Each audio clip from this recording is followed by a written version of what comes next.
Untuk memudahkan pelaku usaha kecil dan menengah di Sumsel dalam mengatur dan mengelola keuangan, Badan Ekonomi Kreatif meluncurkan aplikasi berbasis Android bernama Si Apik.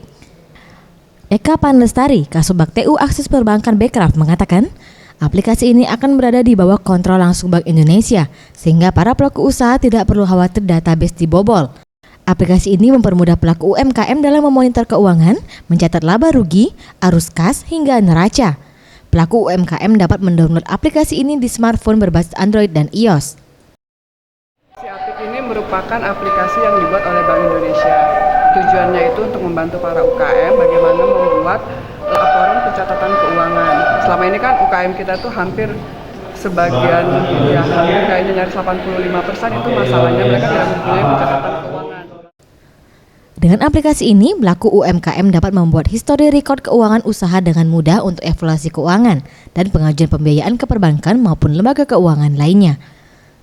Anugerah Santi Pratama, Sriwijaya TV.